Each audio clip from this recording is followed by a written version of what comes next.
All right, everyone. Well, thanks for coming to this focus forum meeting. I think we have a great speaker today. Jaemin Frazer was on a American speaking tour when he just randomly came to one of my NIA events, and I just happened to be lucky enough to meet him, and we went out for drinks afterwards, and he kind of told me all about what he does and what he's all about. I mean, he's written. He's already published 5 books. He was writing the next 2 while I was speaking with him. He's done a TED Talk. He's won all kinds of awards, all this kind of good stuff. And so his main field of expertise is helping people overcome insecurity and imposter syndrome. So that's pretty much going to be the main thing that he's going to be talking about today. But I'll let him kind of go from there. But I mean, this is a fantastic speaker to have, and I think that a lot of our members get a ton of value out of it. So with no further introduction, Jaemin, you want to take it away? Thanks very much.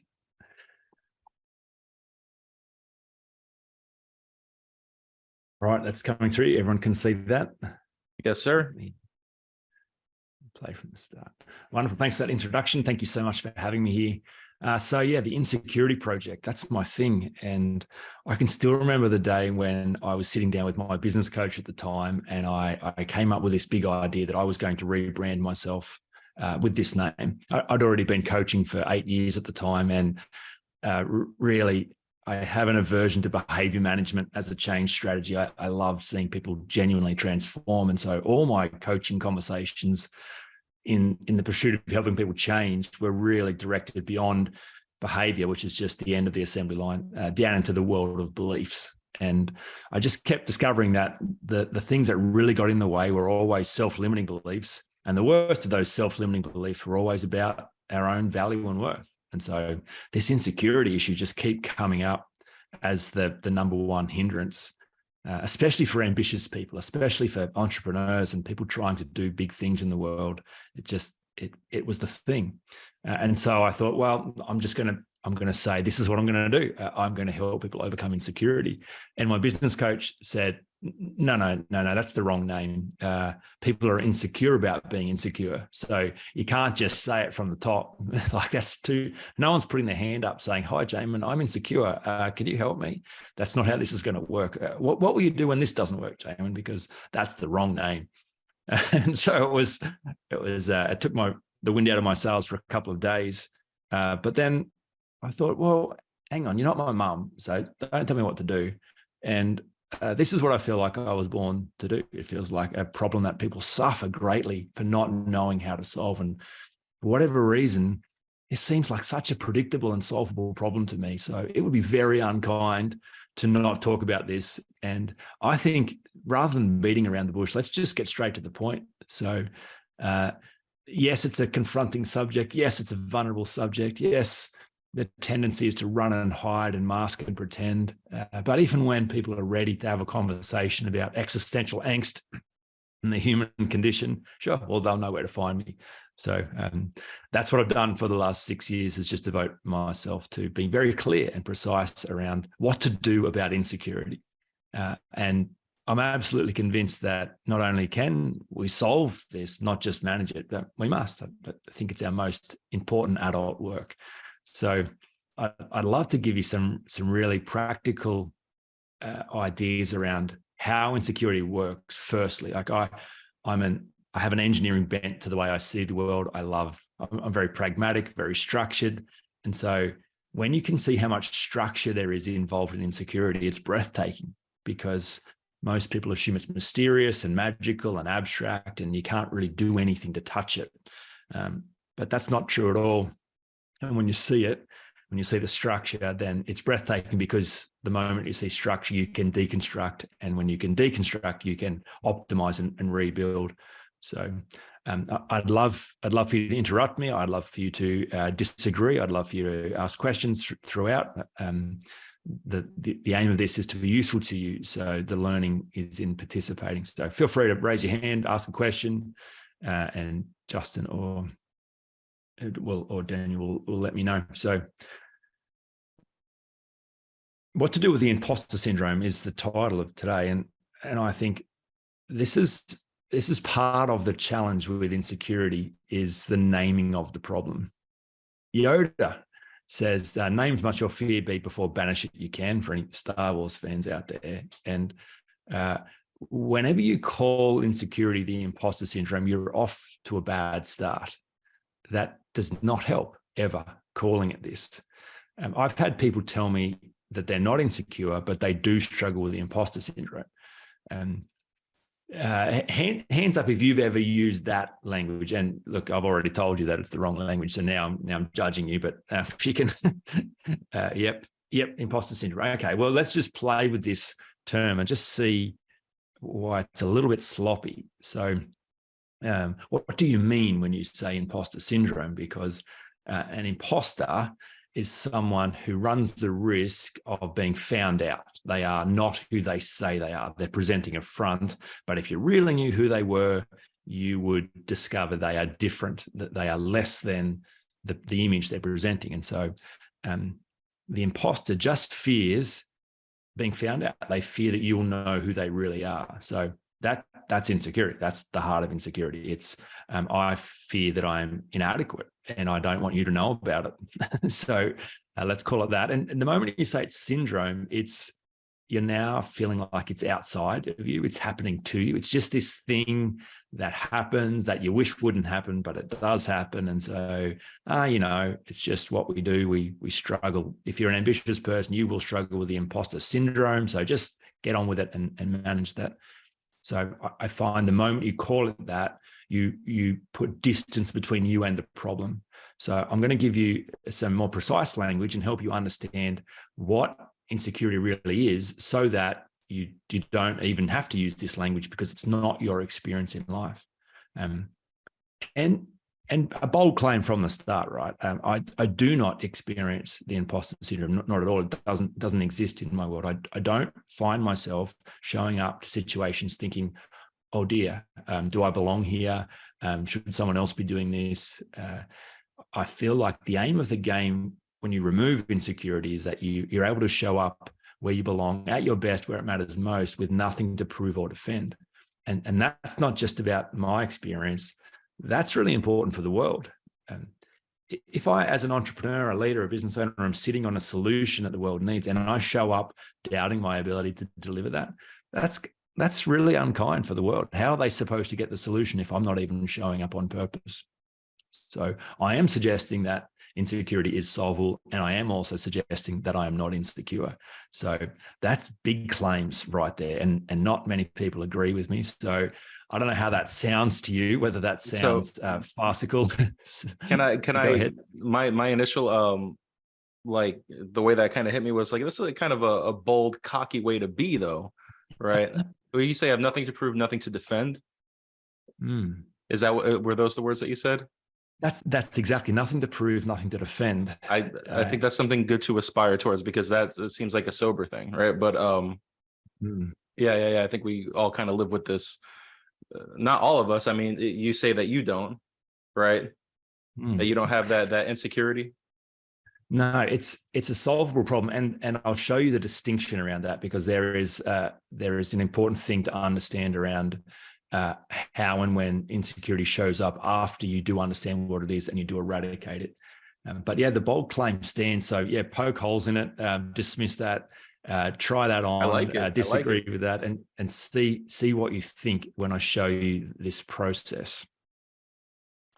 So let's start here. I'm saying that without question, the number one performance inhibitor in life and in business is personal insecurity.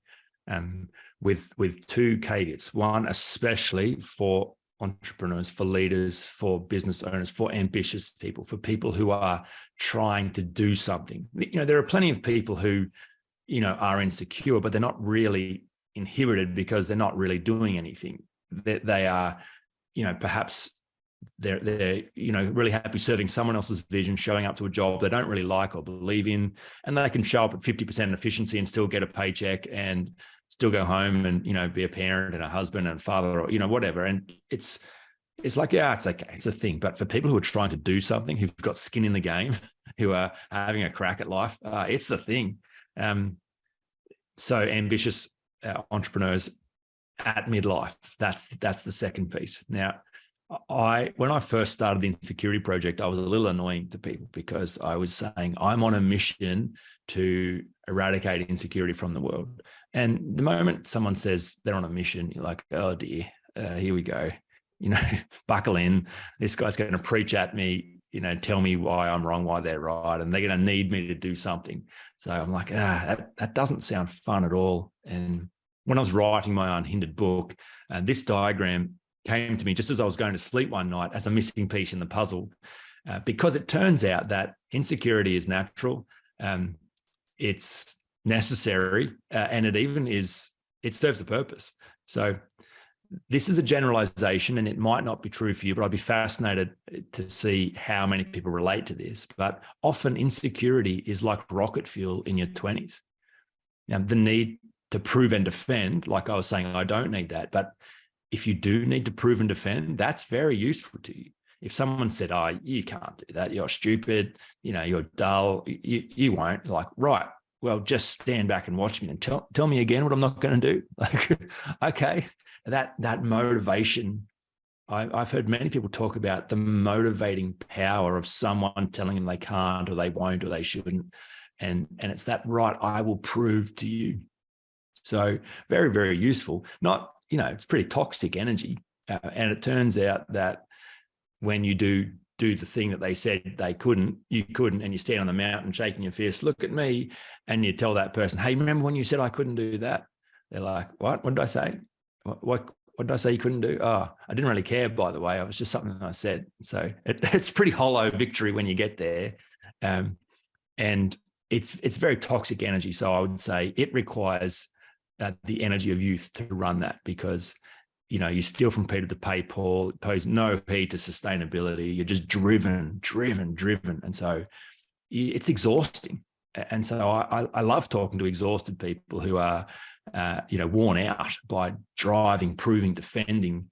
And I think you can't sustain that beyond midlife. It's very unsustainable. So can anyone relate to insecurity being like rocket fuel? So it propelling you, maybe you've done some of your coolest things because of insecurity. So how could I take that from you? How could I say that's a bad thing?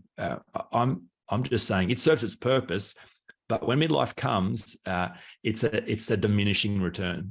The people who do their best work in the world from midlife do it from a place of nothing to prove, nothing to defend. They're not in the world getting something like, I'll do this so you'll know I'm a good person. I'll achieve this so you'll tell me I'm special. It's like, well, I already know I'm special. I already know I'm a good person. How about I just do the thing? How about I just bring my gift to the world? How about I just solve the problem and stop being so needy? So I think it's destructive energy, insecurity. It's toxic. And, this next slide is a little risky, not being an American, but we'll run the slide and see what happens anyway. So I would say that, if you're still being driven by the need to prove and defend beyond 40, 50, 60s into your 70s, you're now the insecure wanker in the room, and it's really hard to watch. So we'll move on, probably a divisive one. But I would say, before I move on, I would say that if you're objective about Donald's success, that one of the most insecure people in the world, but also one of the most successful. And if you look at his early years, what he was able to achieve is extraordinary. The things he has done are breathtaking. However, you look at the motivation for them, all insecurity driven. And it was performance enhancing drug to see him achieve amazing things. Now it's still driving, and it's very hard to watch.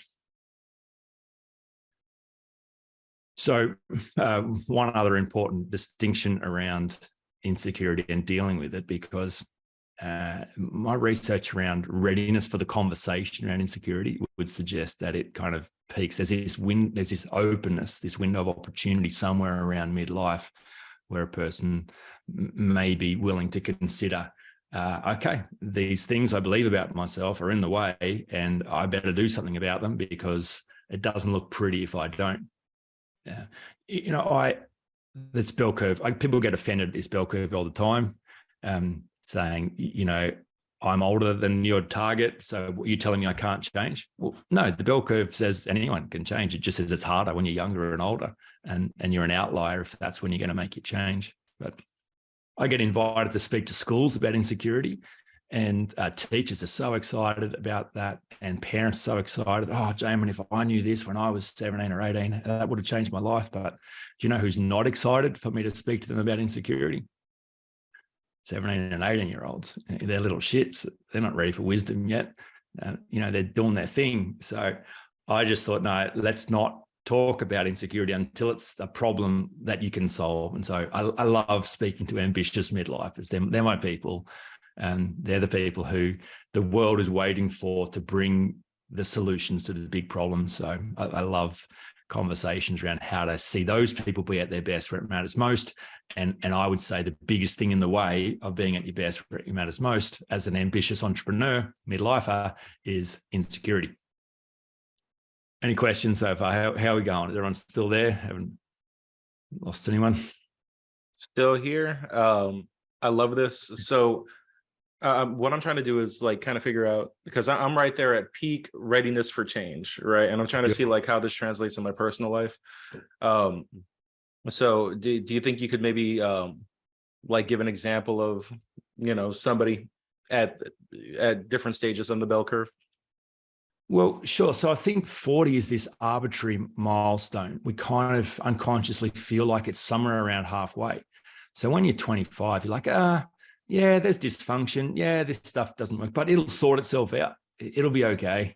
I've got time. I got plenty of time. I'll worry about that. And you have dreams and ambitions, and you think they will naturally happen as well. And so you kind of get 35 and you think, oh, good grief. I'm almost halfway. And those dreams that I had haven't automatically happened. And these doubts, fears, and insecurities haven't automatically disappeared. If I don't do something about this, I might get to the point where I'm over the hill, down the side, and now I've missed my peak. So I think just the time pressure, the arbitrary nature of this midlife, and I think I love Mark Manson's idea that all change is preceded by being wrong about something. So I think young people aren't ready to be wrong. It's really costly to be old when you're 60. Sorry, it's really costly to be wrong when you're 60. Still possible, but if you're going to be wrong about something, midlife is the time to be wrong. You still have time to reinvent yourself, to change, to train people to treat you differently, to train yourself to treat yourself differently. Like there's time and space and cultural expectation that midlife is the time for change. So there are a bunch of reasons why it happens. All right, so just real quick, everybody, if you have any questions, feel free to light up the chat or even interrupt just as I just have. So thank you. Great. All right.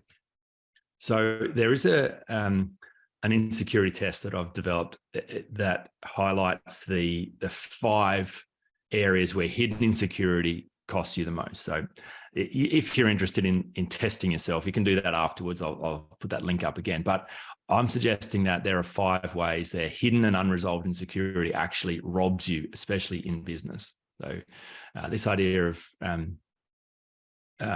hidden cost is really useful to consider because it's hard to see, and perhaps more than hard to see, you're deliberately not wanting to see it because people are insecure about being insecure. Really easy to just not want to think about that at all. But when you turn the lights on and have a look, the impact of unresolved insecurity is quite significant. So this is my life's work on the subject, the 7 essential practices for overcoming insecurity. So I thought it'd be useful just to unpack just an insight from each of the 7 so you can see how this gets solved. And it's a big claim, I know. So try this on as we're going and see if you can find a gap in my logic and why this won't work for you. So number 1, and by the way, I don't claim to have invented the way of solving insecurity. What I claim to have done is to have examined how people had already found a way to be unhindered. When I uncovered a mountain of insecurity in my own world, when I first launched into business, I thought, has anyone ever faced this before? Has anyone ever come out the other side? And I discovered there were plenty of people that had. I just couldn't find anyone who'd explicitly modeled it or shown a path. So in all my research around the people who'd eradicated insecurity, these 7 practices showed up again and again and again, whether they did it on purpose or accidentally, whether they were aware or not. No one eradicated insecurity except for these 7 things. So I thought, wow, if I could understand them and apply them, that would be transformational for me. And then if I could get really good at explaining them, that would be transformational for others. So practice 1 is to step into the light. So rather than running and hiding, which is the tendency, it's to stop running and to name your fear. It's to be clear about what it is you are running and hiding from. And that might be a surprise to you. So let's start there. So question 1 for you is, what are you afraid of?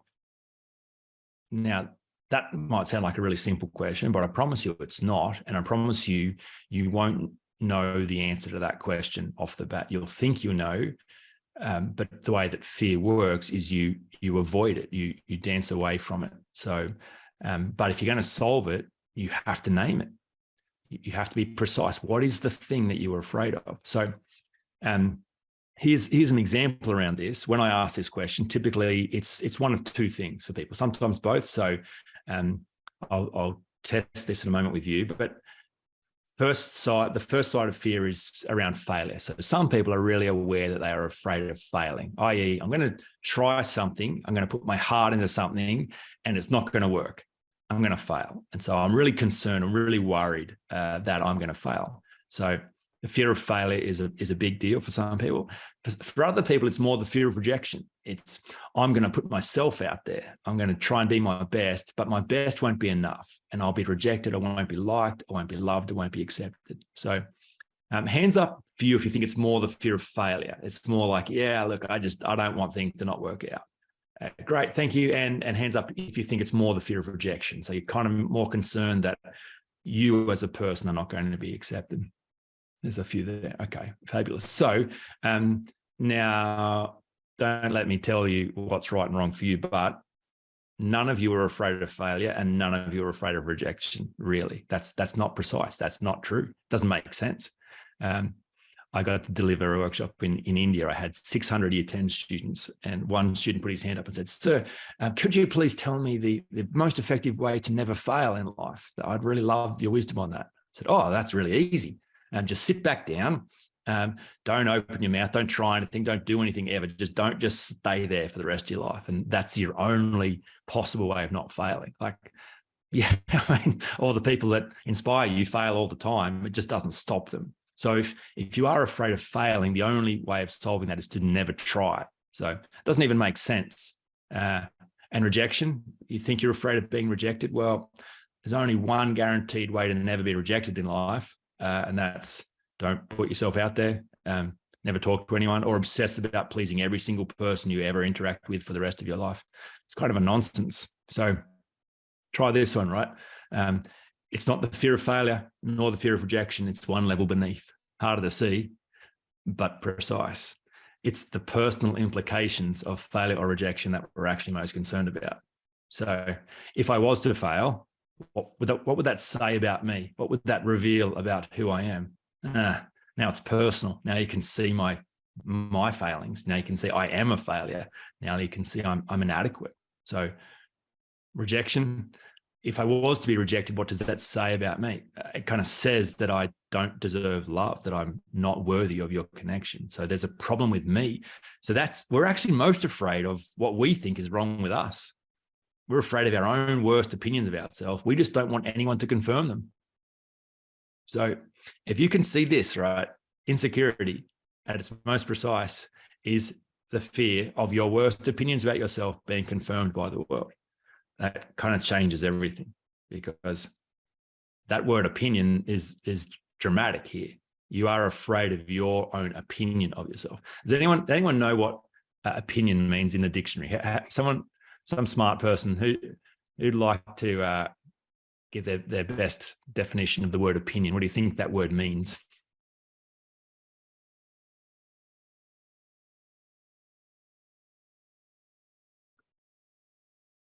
Got anyone? I'll guess just something that has been unproven. Well, definitely it has been unproven, but it gets even better than that. You look it up in the dictionary, it says the lowest form of knowing anything. So you are most afraid of the lowest form of knowing anything about yourself. And by the way, have a guess when you formed your worst opinions about yourself. Have a guess how old you were.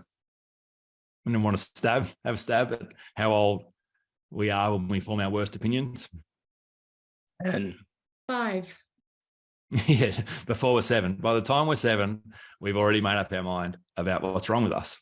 And that's all of us. No one escapes. No one escapes their childhood without a measure of woundedness, without limiting beliefs, without forming limiting beliefs about themselves.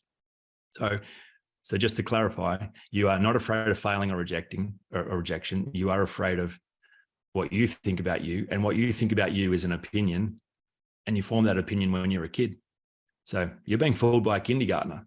Like you're afraid of what a scared child thought about you. And it's not the tragedy that children form low opinions about themselves. It's the tragedy that adults don't think that they can go back and review that data and live as though those opinions are true, and they become true. And then you keep running and hiding. So as soon as you tell the truth about what you're afraid of, name your fear, you're in the game. Because opinions, if they're the lowest form of knowing anything, then they must be the easiest thing to change. Number 2, so once you realize it's an opinion problem, the next logical thing is to go, yeah, well, I kind of know why I've got low opinions of myself, because you should have seen what happened to me when I was a kid. This terrible thing happened, this terrible thing was said or not said or done. Like, it's easy to go, yeah, well, I get it. This is why I am the way that I am. However, you jump out of the solving of the problem the moment you misunderstand where it was created in the first place. So when my kids were young, I had this latex thumb, and I could hide a little red cloth up inside it and do this magic trick for my kids, and it'd blow their mind. And I was Father of the Year 3 times running, and it was incredible. And it was all about misdirection. Like, that's a magician's only trick. I was just fooling them, because if they saw it, it's hideous. You know, it doesn't look real. So the trick is for them not to see it. It's for them to look at my left hand, assuming that's where all the action's taking place, and never look at my right hand. That's how I get away with the trick. Misdirection. So it all was going fine until one day my daughter's behind me while I'm doing the trick for my son, and she's looking at me, not looking at the trick. And she sees the thumb, and it's all over. You know, it sticks off an inch longer than my finger, and it's the wrong color. So you're like, how could anyone be fooled?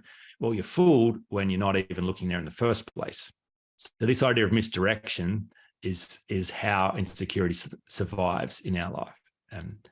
We think the reason we're insecure is because of what was said or done to us. That's not what happens at all. And that's, has anyone read the 4 Agreements, Don Miguel Ruiz? My most often gifted and recommended book, piece of wisdom. He says, it's not the words spoken to you that change your life, just the ones you agree with. So that's stunning, right? Because it puts you at the center of the action. Yeah, your teacher said you were stupid when you were in kindergarten, but she didn't curse you. You agreed with her. You accused yourself of being stupid. You went, well, she's probably telling the truth. I guess that's right. And the moment you accused yourself of being stupid and agreed, you locked it in and it became true. And so this misdirection's everything. When you realize you're not the actor in the story, you're the storyteller. You've had the pen this whole time. You're the one making this stuff up. You just haven't reviewed it. Well, then you're the only one who can set yourself free too. So not to say that terrible things don't happen, not to say that they don't play a part, but no one has the power to bless you or curse you without your permission, Don Miguel Ruiz says. That's stunning. Right? So you're in the game by being the storyteller, not the actor. So number 3, stack the pain. Any guesses as to what that might mean?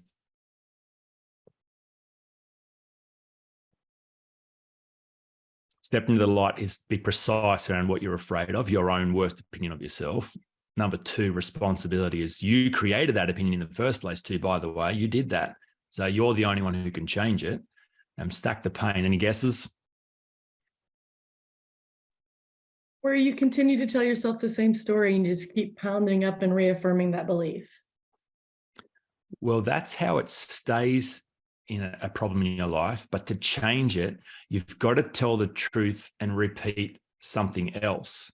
and that is the cost of this opinion in your life. So to stack the pain is to tell the truth around what it's like being you with this opinion governing every interaction and every moment of your life.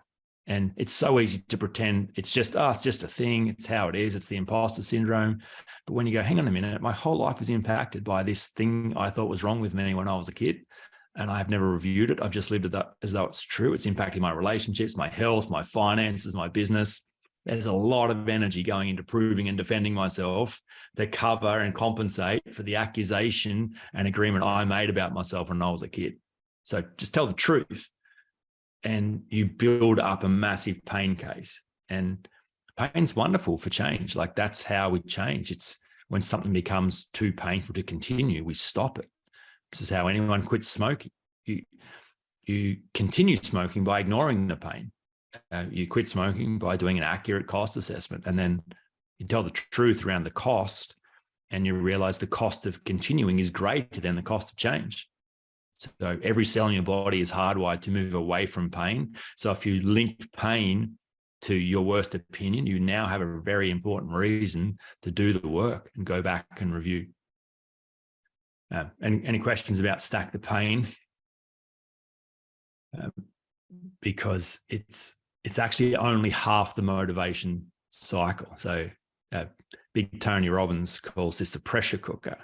The pressure cooker system or pressure cooker something. But by that, he means if your strategy for change is just about pain avoidance, then the pain will be there and you'll be highly motivated, but you'll just do enough to get out of pain. So massive pain leads to massive motivation leads to massive action leads to massive change dials down the pain, which dials down the motivation, which dials down the action. And then 6 months later, you're back to where you were. So the other half of the, accurate cost assessment, the other half of the equation is, what do you want instead? Like, how would you like to feel? What would you like your experience of life to be? What would you like to have happen when you looked into the mirror, when you walked into a room? What's the dream you got for your life? So it's more than just what don't you want, what do you want instead? So this idea of what do you want is essential to solving insecurity. No one has ever solved insecurity except from a place of pain. Like when people call me to coach me on this subject, no one calls me because things are awesome. People call me because things are shit. People call me because they're like, I'm in pain. I can't do this anymore. Like the cost of these noises in my head, these voices in my heart, like the pressure I put on myself, it's debilitating. Cool, that's really useful. So that creates a threshold where okay, yes, it's going to be hard to go back into your past, which no one wants to do, by the way. I'd say every day I get someone say, all right, Jaemin, you're a coach, great, you're forward focused, excellent. It's talking about the future and success. Can you give me some strategies to get me in the game? But like, we don't have to go back into the past, do we? Like that, no, you're a coach, aren't you? You're not a therapist, you're a coach. So we don't go back, do we? And I say, like, no, I never take clients back into the past, like except where it's necessary. Yeah, and it's always bloody necessary. So buckle up. Like, what do you think? Your whole life is being governed by the opinion of a scared 4-year-old. So you don't want to go back and see if that opinion was accurate. You just want to keep managing, masking, medicating the fallout of that accusation and agreement. Oh, okay, I'll have fun with that. Yeah, you're going to have to go back, but you're going to have a reason to go back. Otherwise, this gets too hard. Like, you don't want to go back into the existential angst. You just want to keep running and hiding. So you've got to have a fair bit of pain, and you get pain by telling the truth around the cost, and you get desire by telling the truth about what it is that you really want. I have a question. How long does it typically take, would you say, for somebody to kind of examine all of that, stack the pain, right, and navigate through those waters, to get to where we are here, where they could write that compelling life vision? How long does it normally take people? It's a good question, because I like to think that change happens in a moment. Change might take a long time coming, but it happens in a moment. So it just depends on the readiness. It depends on the desire. It depends on how painful things are. So that accelerates. Sometimes people are really desperate. Like I literally can't keep doing this. The pain has got to a point where if I don't take care of this, like I'm about to lose my marriage. My business partner is about to walk out because he just can't handle the chaos that ensues. Like, so it really does depend on the need. But typically, like, you know, it's not a massive amount of time. The coaching process is very direct, very laser focused on this. So you'd be surprised about how quickly, when all the lights are on, that you can have these conversations in a very effective way. Right on. I see Jaemin has her hand up. Yes. What is the acronym UFE? The acronym for what? Oh, sorry? that's life. I'm sorry. I just got that. Compelling life vision. Yeah, look at that. I thought it was UFE. I won't be able to unsee that now. Compelling UFE vision. Yep. I'll come up with something smart the next time I'm doing a webinar about that. But life vision. Apologies for that. So yes. Now, what do you want? Sounds like a really simple question. It's not. It's not. It's the hardest, most difficult, most dangerous question in the whole world. And I would say less than 5% of the world's population are good at asking and answering it. The rest of the people are pretending they don't know what they want and serving the vision of the people who do. But if you want to change, if you want to overcome insecurity, you've got to tell the truth about what you want. So I have people tell me all the time they don't know what they want, or they don't want anything, or they're happy where they are. I never believe that. You know, to desire is human. So if you're still kicking, you have a desire, and it's unique and it's special, and you're the only one of you, and you do want to do something. You're just afraid it's too late or too hard, or you'll be found out. So you're still hiding. So when I come to coach someone around this, I've got to play a little game with them to get them out of their head, because they've lived so long playing it safe, so long doing what others want, so that they don't expose the thing they're most afraid of about themselves. So the game that I play with people is called Silly Ideas Only.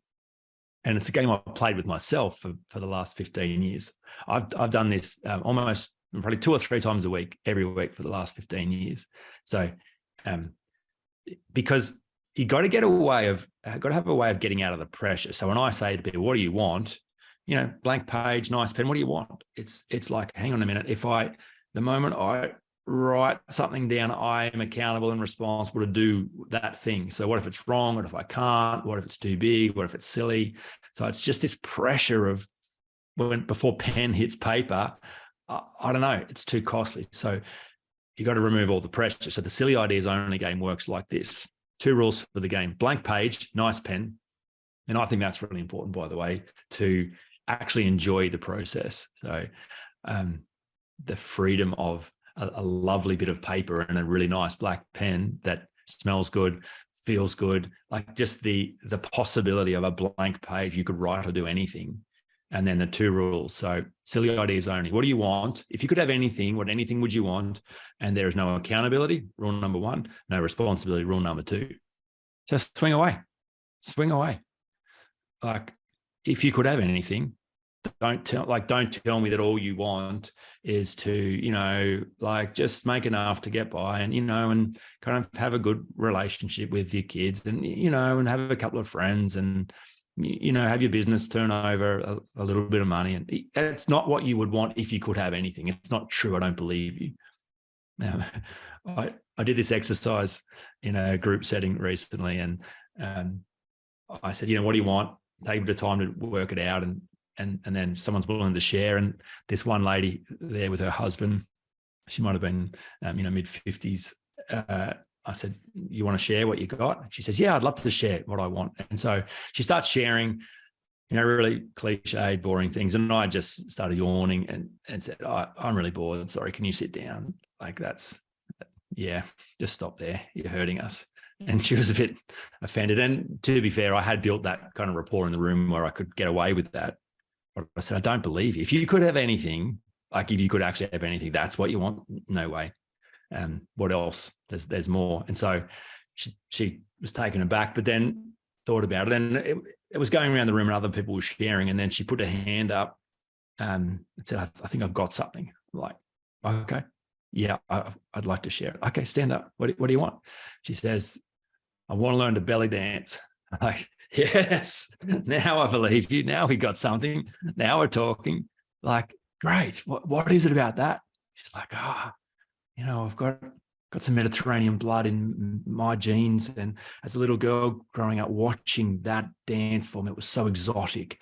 It was so wonderful. It was so alive. And my life is the opposite of all those things. My life is very measured, very safe, very controlled, but there's something beautiful and sexual and alive. And to body dance, to belly dance would be an act of freedom, an act of rebellion, an act of breaking free. And I feel like that, it's never about the thing. It's always about what the thing represents. But like that, telling the truth opens up a whole world inside her that she hasn't been talking about. So the fun of the Silly Ideas Only game is this. The very first time you write something, you won't be able to tell the difference between your silliest ideas and your most honest ideas.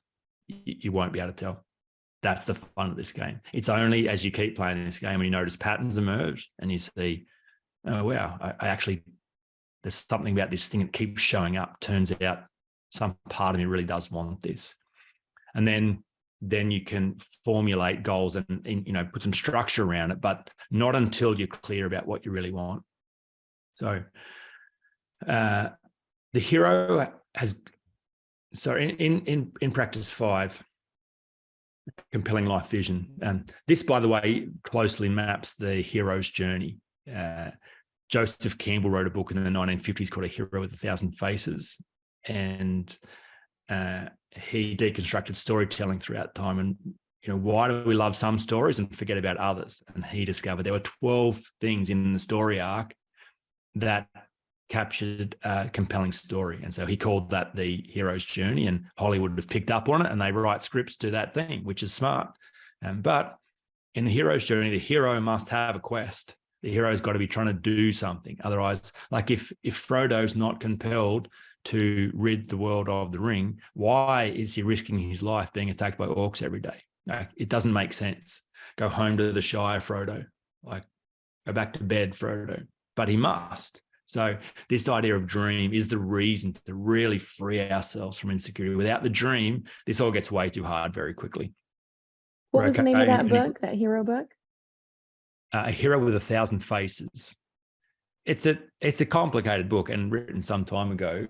So don't let me stop you reading the book, but to get the summary of his idea, the hero's journey, and see how people have identified those 12 and explained it, it's really powerful. And it's a wonderful piece of metaphor when you're thinking about your own journey, being the hero in your own story, because in the hero's journey, the hero always needs a guide. So practice 5 is to get help from someone who doesn't care about you. And this is a lot of fun. When I get the privilege of coaching someone, my very first job is to convince them I don't give a shit about them. And I know I look like a guy who cares, but I say, you just can't confuse me for someone who cares. I won't lose any sleep over you. I'll forget about you. I don't need anything from you. Like, my life's fine. I'm not the one with the problem. So I'm not another person who wants you to do something you don't want to do. You tell me what you want, however, and I'll give you everything I've got to serve that, but you've got to want it. So this is a really important piece in the puzzle, because you're going to need help. You're going to need help to get out of your own head, see this clearly, to tell the truth. But lots of people get help from the wrong people. You'd think you'd need someone kind, loving, caring, who's going to believe in you and encourage you and support you and, say nice things to you. But remember, this is about your own opinion of you.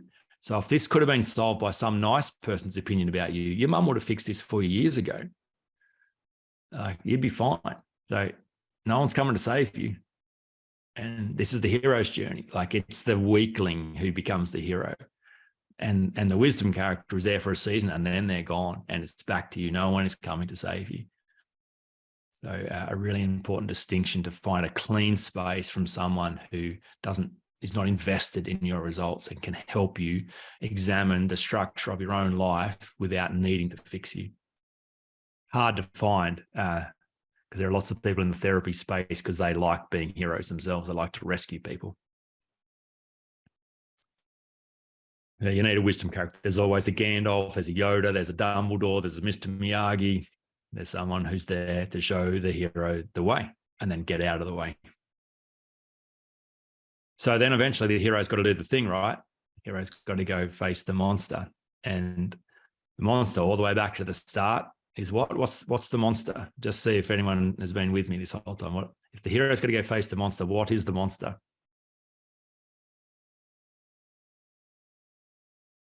Their own opinion of themselves.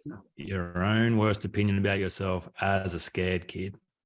Like, that's it. It's all you've been afraid of. And, sure, maybe the kid was right. Maybe you are terrible. Maybe you don't deserve love. You maybe when that kid had that experience, like one of my clients at the moment, real quick example of this. Oh, maybe I'm out of time already. One quick example so you can hear how this works. He went on a family holiday when he was 4. He was the youngest of 4 kids. When he gets there, his parents make him have a nap, which he's really disgusted about, but I've got to have a nap. Everyone's out playing. When he wakes up late in the afternoon, no one else is there in the house. He's all alone in a place he doesn't know. And he's shocked by that because he's never experienced being alone at any other point in his 4 years prior. But the fun thing about being a human is we have to make sense of our experience with 2 questions. Well, number 1, why did this happen? Number 2, what does it mean about me? So this 4-year-old who's waked up shocked that all of a sudden he's alone has to make sense of this. Why is it that I've been abandoned right now? Why is it that I am all on my own? And in his 4-year-old wisdom, the only logic he can come up with is, well, you don't leave valuable things on their own. You only abandon things that don't matter. So clearly I don't matter. That's the only sense. That's the only possible way I could be on my own. And so makes that accusation, agrees it's true, and then lives his whole life off the orientation of that is true. So that's the monster. That's the monster. Eventually, he's got to go face that thing. Is that right or is that not? Is that true? Did that kid get it right? Do you not matter, or was that a misunderstanding? And no one's coming to save you. So you got to go face that for yourself. You got to go rescue that child. But the cool thing around it is no one else thinks that was true, just you. Like all you need is a bit of objectivity and you realize there was a misunderstanding. It's always been a misunderstanding. So if you go back there and tell the truth, you'll be fine. And then the final piece in the puzzle is to rewrite the story, which is once you've cleared the old narrative, realized it wasn't true, you've had the pen the whole time, right? So what new opinions will you replace the old ones with? And often people want to rush to practice 7 and go, I get it. So affirmations on my mirror, positive words, sure, don't let me stop you doing that, but you got to deconstruct the old story first. And in doing that, then you're free to write a new and compelling story and align yourself with that story until it sticks. So that's the thing. Then you get to show up unhindered, nothing to prove, nothing to defend. That's the solving of insecurity. And you solve it at your current level of growth completely. And then doing that, you'll take new territory, uncover new insecurities. And then the same 7 practices that got you free at the last level will get you free at the next. I'll wrap it up there and hand it back over. Jaemin, this was absolutely beautiful, man. I love how this is packaged, this whole process of self-examination, and then kind of like what it ultimately ends up at is the rewriting and revisiting yourself and telling your story the way it should be. Does anybody have any questions for Jaemin here? I mean, it's so funny because like when it's packaged this way, it's like, oh my God, that whole process, it looks easy. How come I haven't done this, put in this work already? You know what I'm saying? But I'm sure it could be pretty tough for some people as well. So, but packaged like this, it looks like it is something that it's a fairly simple exercise. You just need to be able to put in the work, I think. Does anybody have any comments? While the comments are coming, just on that, I'd like to say to people, it's simple and hard. Yeah. It's a journey into fear, into pain. You've been running and hiding your whole life. This has become a monster to you. That's why you haven't done this already, but it's only a monster because it's gone unexamined. So yeah, it's a predictable process and you could do it. Won't be easy, but it's not complicated either. Yep. Too many of us have abandoned our inner child. All very insightful, and What is your background? Maybe you shared that earlier today, but I may have missed that. So I was a church pastor for 10 years. I got given the leadership of the church I grew up in and was a youth pastor at when I was 23. So for 10 years, I got in, I had the leadership of the church that I belonged to. And it was a beautiful experience, but so curious about the change process as a pastor, because as pastor, you're invited into people's world all the time to talk about change. But every time I did that, people wanted to outsource responsibility for change onto God. I just pray, if I just have faith, if I just believe what God thinks about me, then I will feel good about myself. But awareness, responsibility, no, it's childlike faith. So I'd have the same conversations with the same people about the same things year on, year out. And I just thought, there's a missing technology here. I'm pretty sure we're invited to participate. So when I got introduced to the coaching skill set 15 years ago, I'm like, wow, where has this been? And dived straight into learning about that. So my formal education, I have a degree in theology and a diploma in life coaching. And everything else I've learned has been on the road, in the real world, serving good people, do good things. Very cool. What kind of throws me for a loop and is a different type of a mindset is, finding someone or getting help from someone who doesn't care about you.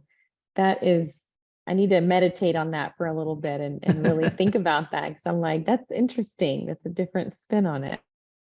It's so confronting, but if I really didn't care, then I couldn't build rapport with anyone. So this is what I was born to do, and I do with my whole heart. I just would never dare bring that caring across the line into the conversation, because then I weaken the hero.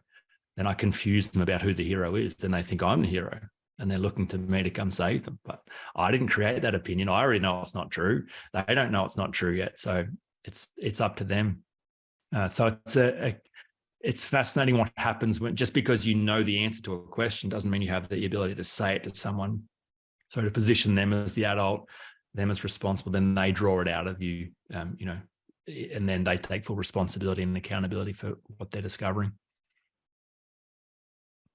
Fantastic. Yeah. Great presentation. Thank you. It's why coaches are so important. You had Mr. Miyagi up there as an example, but I'm thinking about like a football coach or whatever. Let me in, coach, make me better. And they're rough with you, and they don't pull punches. Absolutely. They give it to you. They tell you what you need and how to get it done. So yeah. Anybody else? If anyone wants, any other questions, if anyone wants to take that test and see if hidden if hidden insecurity is in the way, you can get that on my website. So I don't know where the best way to share that link with everyone is. So I'm on your website right now. Where do I click to get exactly to that little spot? If you about halfway down the page, you can choose the two tests: insecurity for business or insecurity for life. Where is insecurity costing you the most? There you go. I'm going to drop the link in the chat. Thank you. And where'd it go? I have a question, and I apologize if you said this because I came in a little late. Sorry. My name's Tony Harris Taylor, and introduce myself. I'm a franchise owner, and I help entrepreneurs to get drastic around networking so they can turn their contacts into contracts.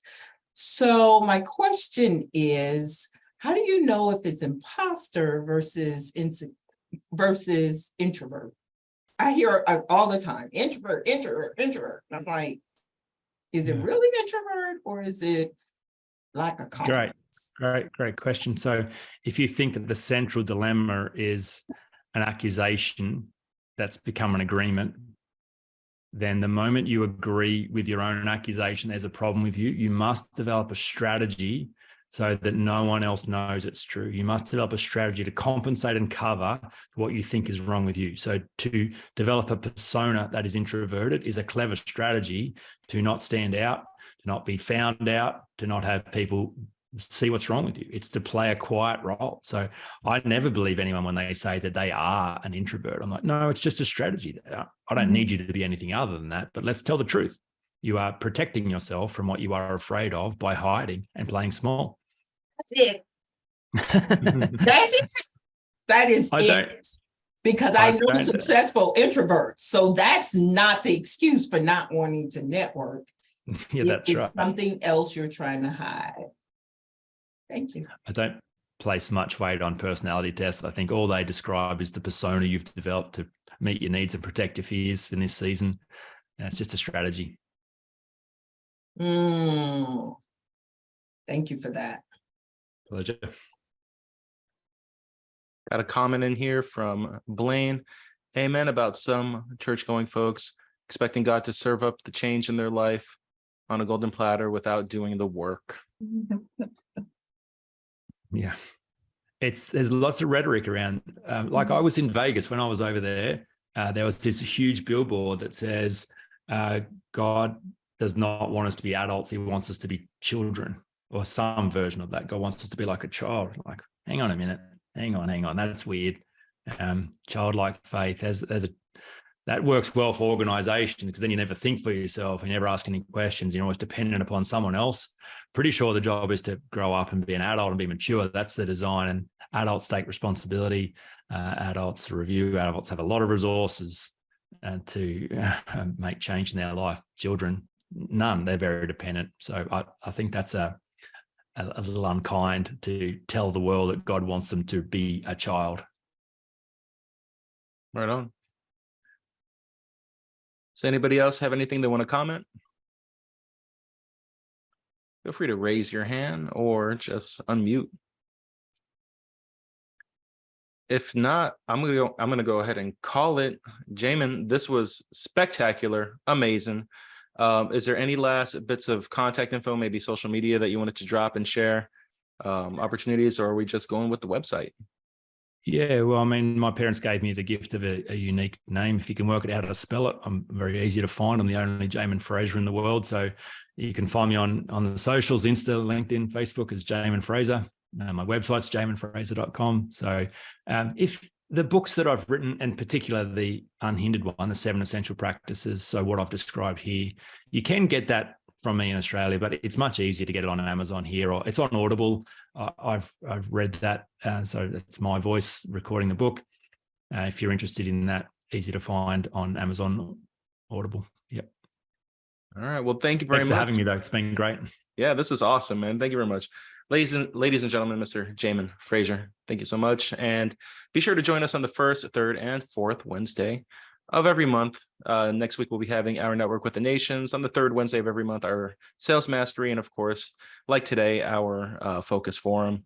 Thank you for having us. We've also dropped a link in the chat. There is a form if you want to get a list of today's participants. Feel free to click that. And I look forward to seeing everyone next week. Take care, everyone. Bye-bye.